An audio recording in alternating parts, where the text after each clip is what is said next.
Hello everyone. Glad to see a ton of participation. 95 of you joined to hear about our journey. So I hope it's worth your time towards the end of the day. I have prepared a presentation. I usually like doing that because I truly believe photos and just in general pictures represent true reality, and then people connect very well with that. When I started as an entrepreneur, I used to connect a lot with that. So I'm going to just go ahead and share my screen and I'll get going.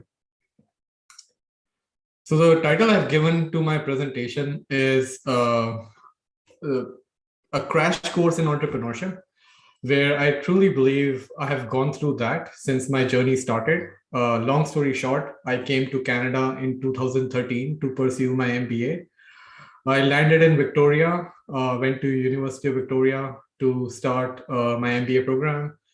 Essentially, I came here as a student, as an immigrant, as someone who typically will come in with a huge amount of student loan, and the first thing that's on their mind is to get a job so that they can pay off that loan. So I was ticking all of those boxes. I was that person who came in with a lot of ambition, but also a big student loan. And the number one thing people told me is in order for you to get a job, is to start networking. So I started networking in 2013 with an aim to get a job in 2014 for my internship, and then in 2015 for full time. But as I was doing networking, I started really getting into entrepreneurship. I had my background in engineering and software development. So I thought, why don't I combine those two and make a living being an entrepreneur? But I wasn't prepared. And the question here I'm here to answer is, what were two things that I could have done differently if I could go back in time in 2013, 2014, which could have helped my journey? So just wanted to represent what does Freshworks look like right now. I got 30 under 30 award a couple of years ago. Our company won the Growth Success of the Year. We won the Employer of the Year award. We are getting all this success, right? But it's not like that. There are no overnight successes, as we know from Which's journey. They're all tough roller coaster journeys. It's all about the journey, not the destination. And mine is one hell of a roller coaster journey. So did you know, first of all, that all these companies that are listed here, they all started differently. So the one on the top left is Shopify. Shopify started as a snowboarding rental company. On the right is Instagram. It started as a bourbon app, which was a location check-in app for people who like scotch. YouTube started as a dating company. Netflix used to rent out DVDs. Can you imagine how these companies have shaped out and how these companies are now billion-dollar companies? There is a reason for it. The reason is they have pivoted, they have moved on, they have changed based on the new information that was presented. And so have we. So when I started my journey at Freshworks and as an entrepreneur, my first idea back in 2014 was to develop an app called BoatSense.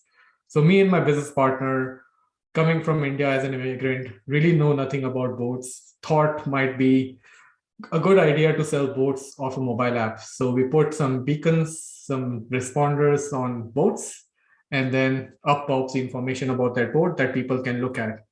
We were so excited. We worked on it very, very hard and launched this app in 4 months. And then what happens after that is we get only 10 downloads. And the worst part was the two of them were from us. So in a way, we only got 8 downloads, which meant this was not successful.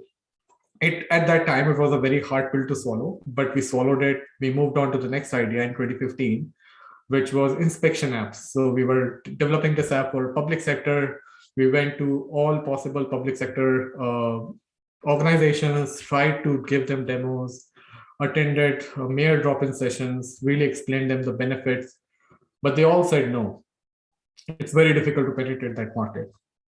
So this is 2015. We could have totally folded at that point of time. We had no money left. We had massive student loans. We were not doing any jobs. We were barely surviving. And at that point of time, we wanted to give it one last go. And we started Freshworks Studio in 2016. And today, Freshworks has grown to 85 employees. We have over 150 contractors. We have done several projects with the public sector now with a new learning. In our company, we have 17 different nationalities represented. Together, we speak over 25 languages. We have outgrown 3 offices. But this is today.